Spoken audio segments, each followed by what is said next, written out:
नमस्कार साथियों, आज हम कर रहे हैं मध्यप्रदेश शिक्षक वर्ग 3 के हिंदी के क्वेश्चंस जो कि प्रीवियस ईयर में पूछे गए थे। आज हम 20 से ज़्यादा क्वेश्चन करेंगे। दिन है आपका फोर्थ।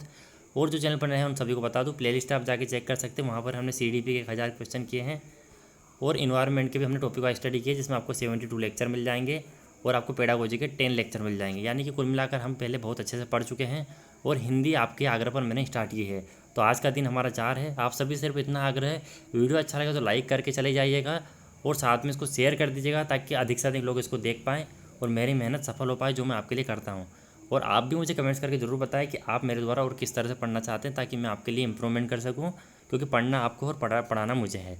ठीक है दोस्तों, तो मैं आप सभी जानते हैं कि आपके अनुसार ही आपको वीडियो प्रोवाइड करता हूँ और इन क्वेश्चंस की PDF मैं अपलोड कर रहा हूँ आंसर सहित। 3 वीडियो कंप्लीट हुए हैं, 3 मैंने PDF चैनल पर डाल दी है, जिसकी लिंक आपको डिस्क्रिप्शन में मिलेगी। जैसे आप खोलेंगे उस पर क्लिक करेंगे, टेलीग्राम यदि आपने डाउनलोड कर रखा है उस पर क्लिक करते आप मेरे चैनल पर ज्वाइन हो जाएंगे, या फिर आप टेलीग्राम पर डायरेक्ट टुडे पाठशाला लिख सकते हैं। टुडे पाठशाला आप जैसे लिखेंगे उसके बाद में आपको मेरा चैनल मिल जाएगा, जिसमें 300 आप जैसे लोग जुड़े हुए हैं जो कि वर्ग 3 की तैयारी कर रहे हैं। पहला क्वेश्चन स्टार्ट करते हैं, जो कि हमने कल वाला क्वेश्चन ही छूट गया था हमारा। कौमुदी महोत्सव किसके द्वारा रचित नाटक है? उपेंद्र नाथ अस्क, राम कुमार वर्मा, भीष्म साहनी और राहुल साकृत्यायन। तो जो कौमुदी महोत्सव रचित जो नाटक है ये राम कुमार वर्मा के द्वारा रचित नाटक है। तो ऑप्शन नंबर 2 बिल्कुल आपका इसमें सही हो जाएगा। अगला 36 नंबर का क्वेश्चन है हमारा। निम्न में से किस प्रकार के पत्र में बहुधी का प्रयोग किया जाता है? हम कब लिखते हैं लेटर में बहुधी सचिन, बहुधी सुमित, बहुधी राहुल? हम तब लिखते हैं जब हम कोई सा भी ऐसा लेटर लिख रहे हो जो हमसे बड़े को हो, या फिर हम विनम्र या प्रिय भाव में लिखते हैं। तो समाचार, प्रश्न पत्र, अनौपचारिक में हम ऐसा नहीं करते हैं, औपचारिक लेटर में ऐसा करते हैं। तो ऑप्शन नंबर 1 बिल्कुल आपका इसमें राइट हो जाएगा। अगला हमारा क्वेश्चन, निम्न में से कौन सी विशेषता प्रेमचंद की कहानियों में नहीं पाई जाती है? आपने यदि प्रेमचंद की कहानियाँ पढ़ी है तो आप इसका आंसर दे पाएंगे, लेकिन नहीं पढ़ी है तो मैं आपको बताता हूँ। जीवन की सच्चाई को चित्रित करती है, बिल्कुल करती है। भारतीय गाँव का चित्रण आता है। भारतीय गाँव की कहानियाँ होती है, उनके किस्से कहानियाँ उसमें होते हैं। सर्वसामान्य की भाषा में लिखित होती है। सर्वसामान्य की भाषा में ऐसी लिखित होती है कि हर किसी को समझ में आ जाए। और रोमांटिक दृष्टिकोण से संबद्ध है, तो ये ऑप्शन आपको बिल्कुल गलत हो जाएगा। रोमांटिक दृष्टिकोण उसमें कहीं से कहीं तक नहीं होता है, तो ये उनकी विशेषताओं में से नहीं है। अगला हमारा क्वेश्चन है, निम्न में से कौन सी विशेषता जयशंकर प्रसाद के नाटकों में नहीं है? अब जयशंकर प्रसाद के नाटकों में कौन सी विशेषता नहीं है, यदि आपने पढ़े होंगे तो आपको यह भी समझ में आ जाएगा, लेकिन हम पढ़ते हैं। इनकी कथा इतिहास पर आधारित होती है, इनकी कथा पुराणों पर आधारित होती है, अपनी संरचना में यह यथार्थवादी नाटक है, उनके पात्रों का स्वतंत्र व्यक्तित्व होता है। तो अपनी रचना में यह यथार्थवादी नाटक है, यह उनकी विशेषताओं में से नहीं है। चलिए, अगला हमारा एक छंद है, ये आपको बताना है कि ये कौन से छंद का उदाहरण है। आपके पास नीचे 4 छंद दिए गए हैं। दुलह श्री रघुनाथ बने, दुलही सिय सुंदर मंदिर माही, गावती गीत सबे मिली सुंदरी, विप्र जुआ जुरी वेद पढ़ाही, राम को रूप निहारती जानकी, ककन कंकन के नग की पर छाही, याते सबे सुधी भूली गई, कर टेकी रही पल टारत नाही। आपको बताना है कि यह कौन सा छंद है। तो आपके पास ऑप्शन है सुमुखी सव्या छंद, मदगयंद छंद, किरीट सव्या छंद और दुर्मिल सव्या छंद। तो दोस्तों मैं बता दूं कि आप सभी जानते हैं छंद 2 प्रकार के होते हैं, वार्णिक छंद और मात्रिक छंद, और उनमें विभिन्न प्रकार के छंद होते हैं। तो यदि यहाँ पर देखा जाए तो ये मदगयंद छंद है और इसकी विशेषता होती है कि यह एक वार्णिक छंद है और इसके प्रत्येक पद में 23 वर्ण होते हैं और वो भगण जैसे होते हैं। भगण इसमें 7 होते हैं और इसमें लास्ट में 2 गुरु होते हैं। 2 गुरु होते हैं लास्ट में इसमें, जैसे कि नाही, छाही, पढ़ाही, माही, इस तरह से। और यदि कहीं आपको ऐसा लगता है कि गुरु नहीं है तो आपको उसको गुरु के लफ्ज़ में पढ़ना है, और कहीं आपको लगे कि भगण नहीं है तो आप उसको भगण के रूप में पढ़ना है। डिटेल में आप सर्च कर लेना कि मतगयंद छंद किसको कहते हैं, तो आपको एक उदाहरण सही समझ में आ जाएगा।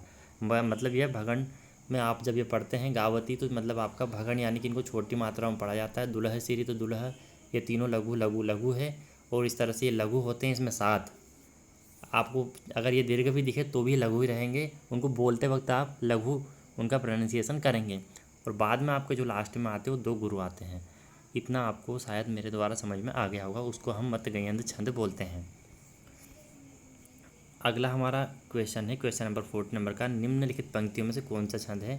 नैनों में अंगार भरो, कर में कटार धरो, बढ़ चलो बेटो तुम बेरियों को मारने, धरती भी कहती है गगन भी कहता है, अब तो हवा भी जैसे लगी है पुकारने। यहाँ पर कौन सा छंद है आपको बताना है। आपके पास ऑप्शन है छप्पई छंद रूप घना छरी छंद, सवैया छंद और घना छरी छंद। तो यहाँ पर आपका जो सही आंसर हो जाएगा वह रहेगा घना छरी छंद। अगला 41 नंबर का आपका क्वेश्चन है, हम कौन थे, क्या हो गए हैं और क्या होंगे अभी, आओ विचारे आज मिलकर यह समस्याएं अभी। त्रिभंगी छंद, सरसी छंद, रोला छंद और हरिगित्तिका छंद। तो यहाँ पर आपका हरिगित्तिका छंद हो जाएगा। आई नो, मैं जानता हूँ कि हरिगित्तिका छंद यानी कि सिंपल सा छंद है, ये जो हमने पढ़े हैं वो ये छंद है, लेकिन ये त्रिभंगी छंद, सरसी छंद, रोला आपने पढ़ा है, तो इनका आप स्टडी कर ले। हरिगित्तिका, रोला है, ये तो सब आपने पढ़े हैं।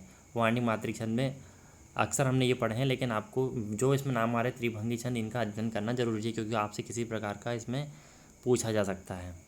चलिए अगला हमारा 42 नंबर का क्वेश्चन है, कपि करी हृदय विचारी, दिन ही मुद्रिका डारी, तब जानी अशोक अंगार, सी हर्षी उठी कर गहेऊ। यहाँ पर आपको बताना कौन सा अलंकार है, भ्रांतिमान, विप्सा, संदेह, उदाहरण। इसको पढ़ने पर आपको लगेगा कपि करी हृदय विचारी, कपि क्या कर रहा है, मतलब बंदर क्या कर रहा है, मन में विचार कर रहा है।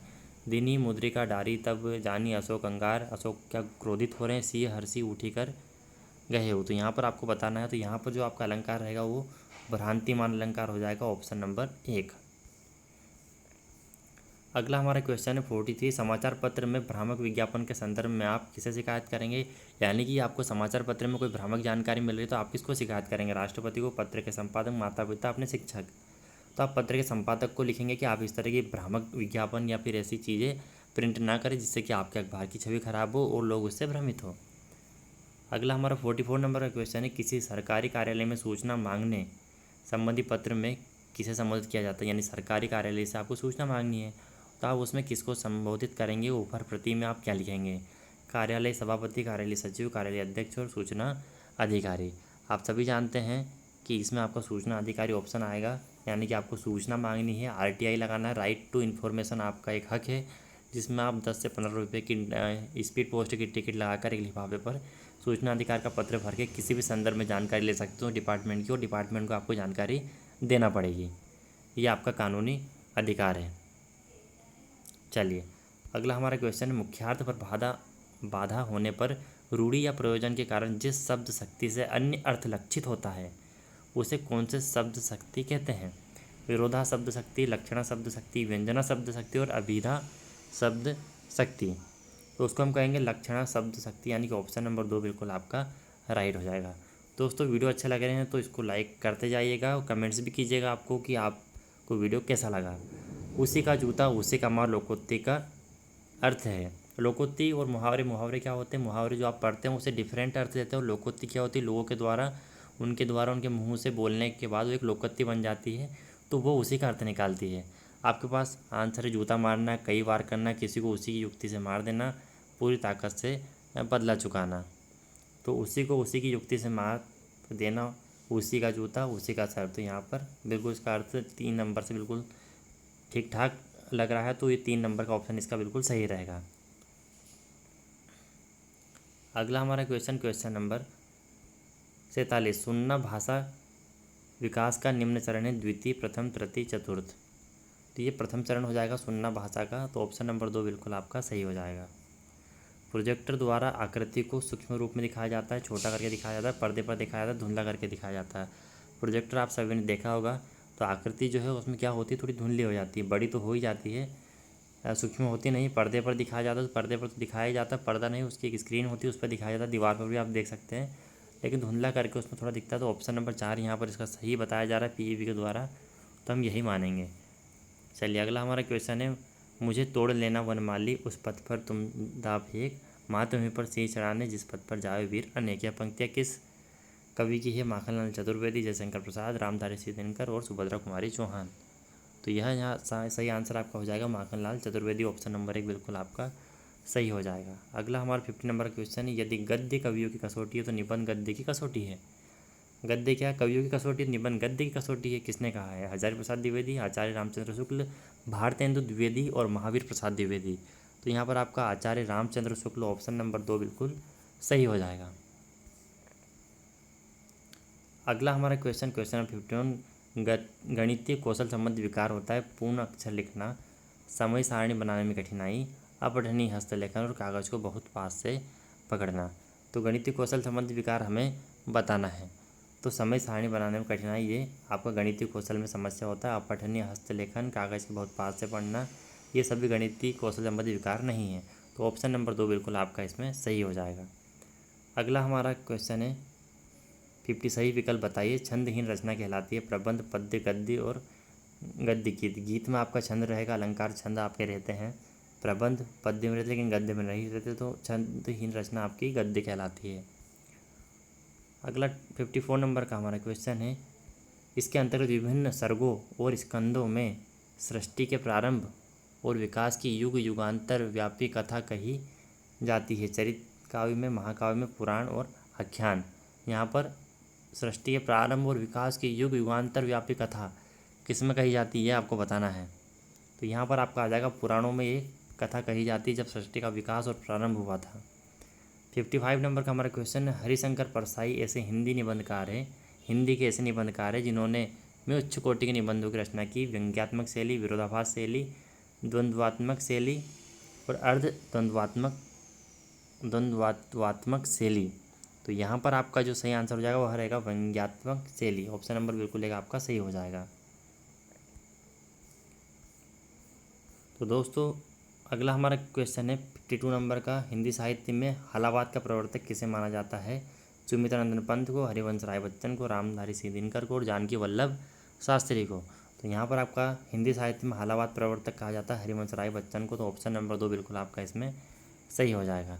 ठीक है दोस्तों, ये था आज का आपका सेशन। इसी की PDF पाने के लिए आप टेलीग्राम चैनल को ज्वाइन कर सकते हैं और वीडियो को अधिक से अधिक शेयर करें, घर में रहें, सुरक्षित करें और आप इस तरह से मुझसे पढ़ाई करते रहें और कंटिन्यू रहेंगे तो ही आपकी स्टडी बेहतर चलेगी। आप गैप करेंगे तो आपको ऐसा लगेगा कि आप कहीं ना कहीं दूसरे व्यक्तियों की तुलना में पीछे हैं। तो दोस्तों आज की वीडियो के लिए इतना ही, मिलते हैं अगले वीडियो में। जब तक के लिए टाटा बाय बाय।